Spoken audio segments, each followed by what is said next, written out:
Media বারবার চেষ্টা করবে বাংলাদেশ যেন কোনোভাবে একটা অর্থনৈতিকভাবে শক্ত মেরুদণ্ড নিয়ে দাঁড়াতে না পারে। এটা হচ্ছে আসল নিয়ম। হাসিনাকে সরাবার চেষ্টা মার্কিনদের সবসময় ছিল। তিনি যে সেন্ট মার্টিন মার্কিনদের হাতে তুলে দেওয়ার জন্য নেগোশিয়েট করেন নাই, এটা আমি আপনি কি জানি?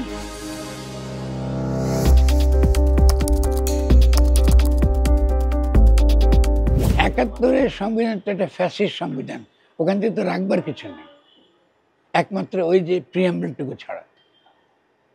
ঠিক আছে না? আর কি রাখবো না রাখবো এটা আমি বলার চেয়ে জনগণই বলবে।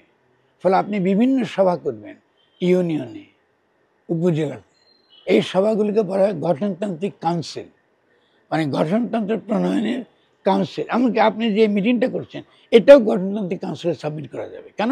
কারণ এখানে আমরা গুরুত্বপূর্ণ আলোচনা করছি। Media can play very important role. ফলে জনগণ কী চায় আপনার তো মিডিয়া থেকে পেতে পারেন, মিটিংয়ে পেতে পারেন। ফলে এটা একটা লিগ্যাল বেসিসটা আপনি দেবেন যে যদি আজকে ডক্টর ইউনূস বলেন ঠিক আছে, জনগণ কী চায় আমাদেরকে মিডিয়া সহায়তা করুন, চাইতেই পারে। তারা তখন যেসব লোকের কথা শোনা দরকার, যেটা রাষ্ট্রের পক্ষে করা সহজ না, এটা তারা করতে পারবেন। এবং সেই গঠনতান্ত্রিক কাউন্সিলগুলো উপজেলা লেভেলে হতে পারে, ছোটো ছোটো মিটিংয়ে। যখনই এই ধরনের কাউন্সিলগুলো করবেন, পিপল তো এডুকেট হয়ে যাবে, লোকে তো বুঝবে রাষ্ট্র গঠনের কাজ চলছে, সে উৎসাহে এখানে পার্টিসিপেট করবে। এটা তো ভোটের চেয়ে ইম্পর্টেন্ট, এটা তো ভোটের চেয়ে গুরুত্বপূর্ণ। তাকে আপনি ইনভলভ করেছেন কিসে? তার রাষ্ট্রটা সে কেমন চায় এটার ক্ষেত্রে, ঠিক না? তারপরে এটাই তো পথ, আর তো কোনো পথ নেই।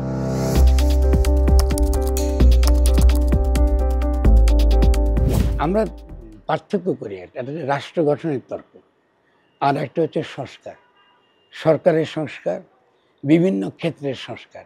সেটা শিক্ষা হতে পারে, ইন্ডাস্ট্রি হতে পারে, স্বাস্থ্য হতে পারে, সংস্কারটা। সেক্ষেত্রে আমি মনে করি শিক্ষাটা ইন্টারেস্টিং, কারণ শিক্ষাটা রাষ্ট্র গঠনের সঙ্গে জড়িত। আপনি কি শিক্ষা দিচ্ছেন? ইসলামিক শিক্ষা যখন তাদেরকে জিজ্ঞাসা করবেন, তারা বললে শিক্ষা বলতে এটাই বোঝায় যেটা আমার মনে যত্ন করে, আমার স্পিরিচুয়াল ডেভেলপমেন্ট করে। আর আপনি যেটাকে শিক্ষা বলবেন, যেমন বইয়ের, তারা বলে এটা কারিগরি শিক্ষা, এটা শিক্ষা না, এটা হচ্ছে স্কিল লার্নিং। স্কিল লার্নিংয়ের সবচেয়ে ভালো জায়গা হলো কারখানা। তাহলে বাংলাদেশে বড় বড় কারখানাগুলোকে বিশ্ববিদ্যালয় বানায় ফেলেন, এটাও একটি ইসলামী দৃষ্টিভঙ্গি। তারা কিন্তু শিক্ষাকে কারিগরি প্র্যাকটিক্যাল শিক্ষা থেকে আলাদা করবে না, কিন্তু তারা বললে ওটা কিন্তু শিক্ষা না, ওটা সবসময় দরকার আমার। কিন্তু সত্যিকারের শিক্ষা হলো কি? আপনার মনের যত্ন। আপনি ক্যামেরাটা আমাদেরকে ডাকছেন এবং আমার কথা শুনতে আপনি আগ্রহ প্রকাশ করছেন, এই ক্যামেরাতে আপনি পর্নোগ্রাফি করতে পারেন, পারেন তো? করছে না কিছু লোক? তাহলে যখন আপনি করবেন না, এটা কিন্তু আপনার মনের যত্ন, টেকনোলজির প্রবলেম না। তারা ওরা বলে শিক্ষা ওটাই যেটা মনের যত্ন করে, মানে আমাদের ভাষায় রুহানিয়াতের বিকাশ থেকে সাধন, এই ইসলামী শিক্ষার ক্যারেক্টারটা। ফলে শিক্ষায় যদি আপনি রূপান্তর চান, তাহলে এদেরকেও আনতে হবে তর্কে। আপনি শিক্ষা বলতে খালি মডার্ন শিক্ষা বলে হবে না। একটু আগে খুব নাম করা শিক্ষাবিদ এখানে ছিলেন, খুবই নাম করা শিক্ষাবিদ, সায়েন্টিস্ট হিসেবে তিনি পৃথিবী বিখ্যাত। তিনি বলতেছেন যে বাংলাদেশে আমরা 5 বছরের মধ্যে কম করে হলে কয়েক লক্ষ ইয়াং সায়েন্টিস্ট তৈরি করতে পারবো বিদেশে পাঠিয়ে।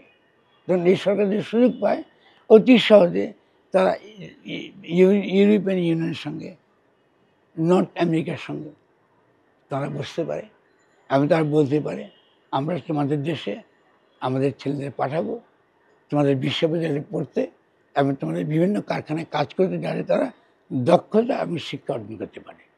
কিন্তু তারা তোমাদের ওখানে থাকবে না, তোমাদের নাগরিক হবে না, মাইগ্রেন্ট হবে না, ওরা আবার আমার দেশে ফিরে আসবে।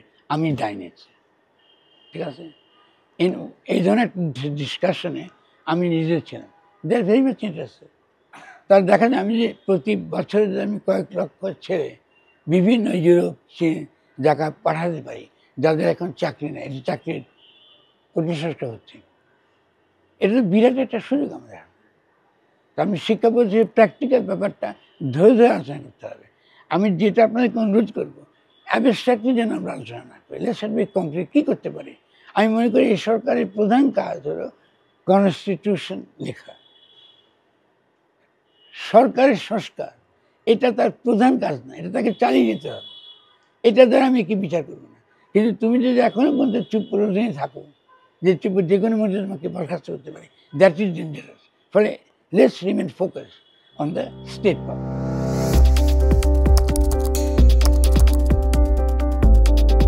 আচ্ছা দেখুন, ভূরাজনীতিটা যদি চিন্তা করেন, খালি উপমহাদেশের কথা চিন্তা করলে আপনাকে হবে না।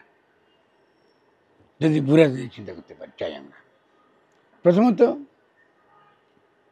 দ্বন্দ্ব এবং একের সঙ্গে ভারসাম্য, এই দুটো দিক আছে। চীনের সঙ্গে ভারতের কিন্তু দ্বন্দ্ব আছে পরিষ্কার, কিন্তু ভারসাম্য আছে। কারণ চীন বা ভারত এরা কেউই কিন্তু এমন কিছু করতে চায় না যেটা তাদের ইকোনমিক ডেভেলপমেন্ট ক্ষতিগ্রস্ত হয়। ওদের দিক থেকে ভেরি ক্লিয়ার, তারা পরিষ্কার তারা এই জিনিসটা বলছে। চীন এবং ভারত উভয়ের দিক থেকে আমেরিকা ইজ এ প্রবলেম, কারণ আমেরিকা ইজ এ ডিক্লাইনিং পাওয়ার।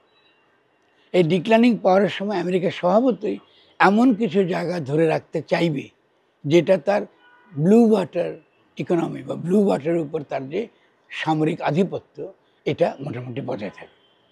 সেই জায়গা থেকে আমেরিকা ইজ অলওয়েজ অ্যাক্টিভ বাংলাদেশে। ফলে হাসিনাকে সরাবার চেষ্টা মার্কিনদের সবসময় ছিল, এটা নতুন কোনো কিছু না। কিন্তু এটা থাকার মানে এই নয় যে সে সেন্ট মার্টিন দিলেই তাকে ক্ষমতায় থাকতে দিত। ঠিক আছে, শেখ হাসিনাকে সেন্ট মার্টিন দিবার প্রস্তাব যে করে না, এটা আমি আপনি কি করে জানি?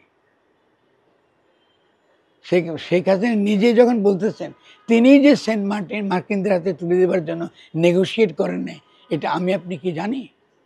ফলে এক পক্ষে আমরা কথা বলাটা ঠিক না। ফলে মার্কিন যুক্তরাষ্ট্রের তো সেন্ট মার্টিনের তো দরকার নেই, যদি সে পুরো বাংলাদেশকে কি করতে পারে, যদি ভূরাজনৈতিকভাবে বাংলাদেশের উপর তার আধিপত্য বিস্তার করতে পারে।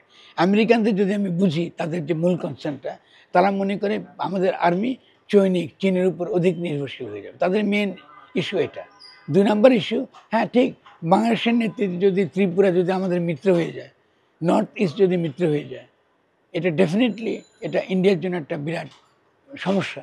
কিন্তু এটা তো নর্মালি হবে, এটা তো মার্কিন যুক্তরাষ্ট্র লাগবে না। আপনি বাংলাদেশ যদি ইকোনমিক্যালি ইতিমধ্যে ডেভেলপ হতো, আপনি কি ত্রিপুরাকে ঠেকা রাখতে পারতেন? আপনি কি আসামকে ঠেকা রাখতে পারতেন?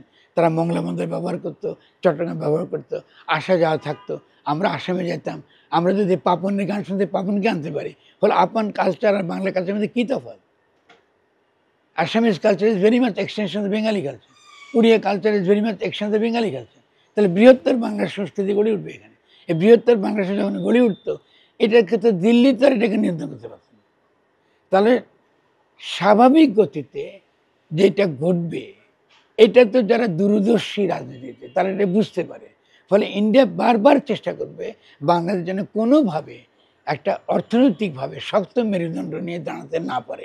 এটা হচ্ছে আসল জিও স্ট্র্যাটেজিক ইস্যু। খেয়াল করেন, ইন্ডিয়ার সঙ্গে আমাদের কিন্তু ট্রেড ডেফিসিট অনেক বেশি। মার্কিন যুক্তরাষ্ট্রের সঙ্গে উল্টেটা কেন? আমাদের সবচেয়ে ভালো সম্পর্ক মার্কিন যুক্তরাষ্ট্রে ইন টার্মস অফ আমরা গার্মেন্টসে যা বেশি তার অধিকাংশ মার্কিন যুক্তরাষ্ট্রে আমরা বেশি, ভারত আপনি এবং চাইনিজও। কিন্তু চাইনিজকে আপনি শোষণকারী বলাচ্ছে, চাইনিজ যেটা আপনি আনেন এটা নেসেসারি। আপনাদের কোথাও না কোথাও কাঁচামাল বা মেশিনপত্র, ছোটো মেশিনপত্র আনতে হবে, কিন্তু ভারত আপনাকে কনজিউমার জিনিস বিক্রি করে, এবং ভারতে আপনি কোনো ব্যবসা করতে দিচ্ছেন না। সে আপনাকে আমার টেলিভিশন এই যে আপনি এটা করবেন, ভারতে সে চালু দেখতে পারবেন, আসলে ইউটিউবটা ভিন্ন রকম।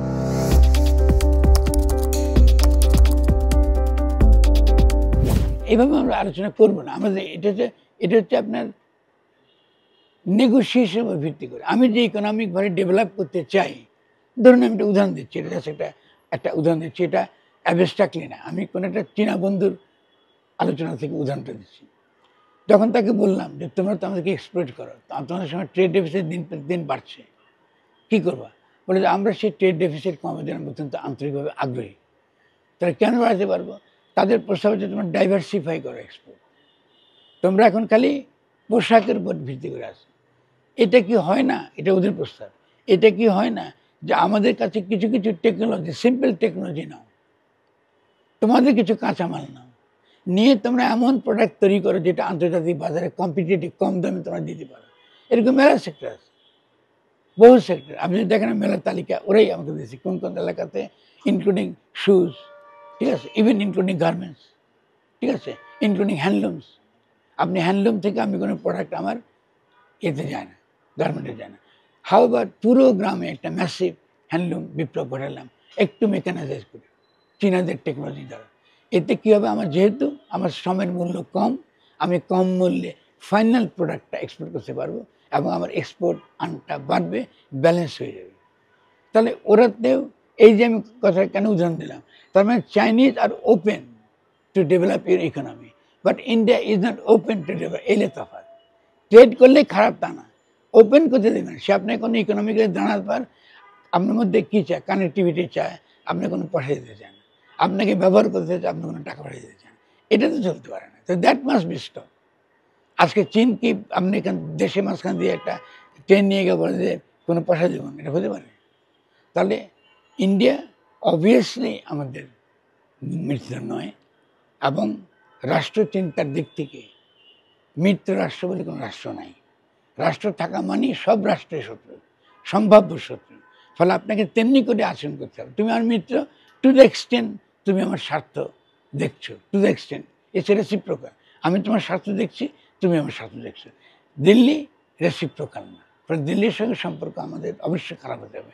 এখন দিল্লির যে আগামী দিনে বদলায়, উইল মোর দেন হ্যাপি, কারণ এটা দিল্লির পক্ষে যাবে। ঠিক আছে, কারণ হচ্ছে বাংলাদেশ দিল্লির জন্য সবচেয়ে বড় সিকিউরিটি প্রবলেম। এটা যদি দিল্লি রিয়েলাইজ না করে, এটা দিল্লির জন্য মারাত্মক রকম আত্মঘাতী হবে। এবং যে প্রচার সে চালাচ্ছে এখন বাংলাদেশের বিরুদ্ধে, এটা আলটিমেটলি মারাত্মক আত্মঘাতী হবে। সে উস্কাইতেছে তার ডোমেস্টিক্যালি যাদেরকে, যে হিন্দুত্ববাদীদের, এদের সঙ্গে তো বাংলাদেশের সম্পর্ক হবে না। তুমি এখান থেকে হিন্দু গেলে থাকতে দিবা, আর মুসলমান সঙ্গে গেলে থাকতে, এটা তো হতে পারে না। Even including Awami League. দিল্লির প্রহসনটা খেয়াল করেন, যে আওয়ামী লীগ তাদের এত বন্ধু, সে আওয়ামী লীগের কর্মীরা যখন যেতে চায় ভারতে, মানিকের মতন ধরা পড়ে এবং করুণ পরিণতি হয়। ছাত্রলীগের পার্লামেন্ট যেতে গেছে, কি করছে, ওদের বিএসএফ গুলি নিয়ে বসে আছে। আপনার কালকে পর্যন্ত অপেক্ষা করতে হবে, কারণ ওই দিল্লি থেকে পারমিশন পেতে হবে, এবং মুসলমানদের তারা ঢুকতে দিচ্ছে না। এটা তো হাসিনা তো মেনে নিচ্ছে না, এগুলো তখন তো ইয়ে করে নেই, মানে নেই। আর যখন মমতা বলল যে আমি রাষ্ট্রের সঙ্গে রাষ্ট্রের সম্পর্ক বুঝি, কিন্তু যদি আমার দরজায় এসে কিছু ঠকঠক করে, তাহলে আন্তর্জাতিক মানবাধিকার আইন অনুসারে তাকে আমি জাগাই দেব। এরপরে তার বিরুদ্ধে আন্দোলন শুরু হয়ে গেছে না? বিজেপি তাকে উৎখাত করার জন্য পাগল হয়ে গেছে। ফলে দিল্লির সঙ্গে আমাদের সম্পর্ক স্বাভাবিক হবার কোনো বাস্তবতা নাই। চীনের সঙ্গে আমাদের ট্রেড ডেফিসিট ঠিক করবার বাস্তবতা আছে, উই ক্যান নেগোশিয়েট। মাতার বাড়িতে ওদের যেসব কয়লা ভিত্তিক যে কারখানা, এটা তো চীনের প্রস্তাব না, এটা তো আমাদের প্রস্তাব ছিল। আপনি চীনের সঙ্গে যখন কথা বললেন, আমি যে মাতার বাড়িতে আমরা চাইছি না তার পরিবেশ ধ্বংস করা, তারপর yes you are happy, we can help you. আপনি তো কালকে মাতার বাড়ি বন্ধ করে দিতে পারবেন না। ফলে আপনি মাতার বাড়িকে আপনি একটা ইকোলজিক্যালি এনভায়রনমেন্টাল একটা একটা একটা কী বলে, একটা বিদ্যুৎ উৎপাদন কারখানা আকারে তো আপনাকে ট্রান্সফর্ম করাটা তো আপনার ইম্পর্টেন্ট। চীন সেক্ষেত্রে তো আপনাকে বিরোধিতা করবেন, কিন্তু আপনি রাম পালতে পারবেন না। এলো তফাৎ, বুঝতে পারছেন? সেই জন্য আমাদেরকে কান্ট্রি টু কান্ট্রি ইন্ডিভিজুয়ালি এগুলোকে আমাদের ডিল করতে হবে।